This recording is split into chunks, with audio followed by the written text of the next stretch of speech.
বাংলাদেশ জাতীয়তাবাদী ছাত্রদলের ৪৬তম প্রতিষ্ঠাবার্ষিকী উপলক্ষে মানিকগঞ্জ জেলা শাখার সাবেক ও বর্তমান নেতৃবৃন্দের উদ্যোগে বর্ণাঢ্য শোভাযাত্রা অনুষ্ঠিত হয়েছে। বিস্তারিত থাকছে মানিকগঞ্জ প্রতিনিধি মোহাম্মদ রেজাউল করিম রেজার প্রতিবেদনে।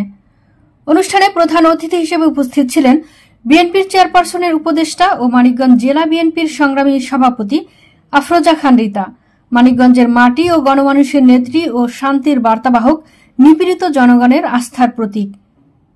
আরও উপস্থিত ছিলেন মানিকগঞ্জ জেলা বিএনপির সাধারণ সম্পাদক এস.এ. জিন্নাহ কবির। মানিকগঞ্জ জেলা বিএনপির সভাপতি আফরোজা খান রিতা প্রথমে জাতীয় পতাকা উত্তোলন করেন। এরপর একে একে সকল নেতৃবৃন্দ অনুষ্ঠানে বক্তৃতা রাখেন। বক্তব্য শেষে সাংস্কৃতিক আয়োজনের মাধ্যমে অনুষ্ঠান শেষ হয়।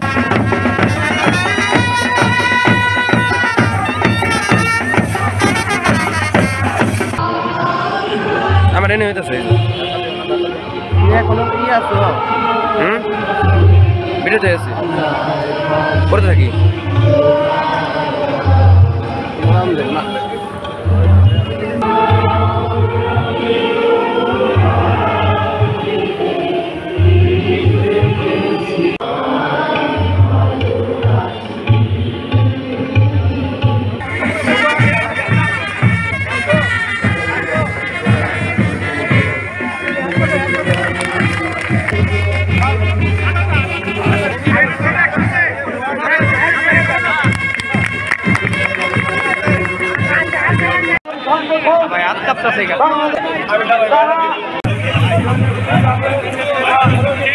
হইলো না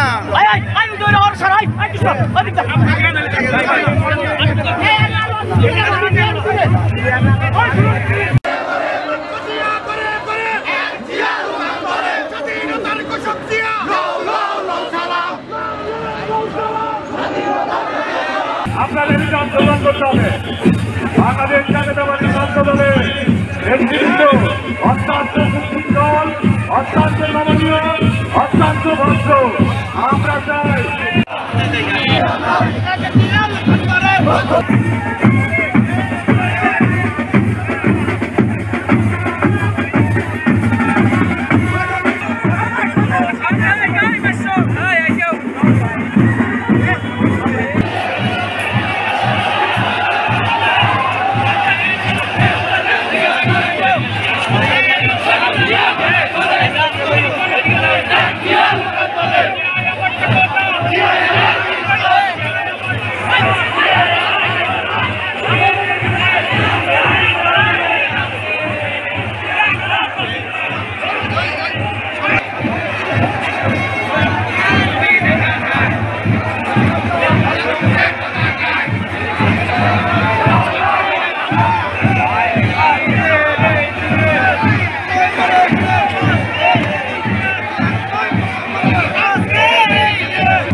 মাঠ জুড়ে মানিকগঞ্জের জেলা, থানা, ইউনিয়ন, ওয়ার্ড হতে আগত সম্মানিত নেতৃবৃন্দ এবং উপস্থিত সাবেক বর্তমান ছাত্রদলের সদস্যবৃন্দ, উপস্থিত বিভিন্ন অঙ্গ সংগঠনের নেতৃবৃন্দ এবং সর্বোপরি আমার সাংবাদিক ভাইরা, আসসালামু আলাইকুম। আমি প্রথমে আপনাদের প্রতি কৃতজ্ঞতা জানাচ্ছি এবং ধন্যবাদ জানাচ্ছি যে দীর্ঘ সময় ধরে আপনারা বসে আছেন। প্রচণ্ড শীতের মধ্যে বসে থাকাটাই কষ্টকর, তারপরে আপনারা দীর্ঘ সময় ধৈর্য ধরে বসে আছেন।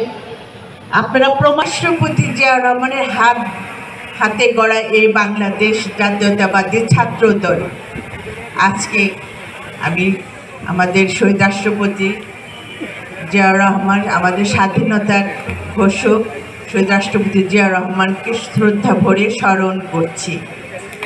তার সেই ধারাবাহিকতা ধরে রেখেছিলেন আমাদের দেশনেত্রী বেগম খালেদা জিয়া, যার তত্ত্বাবধানে, সার্বিক তত্ত্বাবধানে আজকে এই ছাত্রদল সুসংগঠিত হয়েছে এবং শিক্ষার্থী বান্ধব একটা ছাত্র দল গড়ে উঠেছে।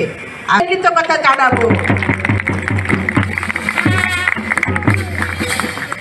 এই ছাত্র দলের সাথে গণতন্ত্র কিন্তু সমপর্যায়ে চলে, সমান্তরাল। ছাত্র দল গণতন্ত্র একটা সমপর্যায়ের, সমান্তরালভাবে চলছে। প্রত্যেকটা গণতান্ত্রিক আন্দোলন যখন এসেছে তখনই কিন্তু ছাত্র দলের নাম চলে এসেছে।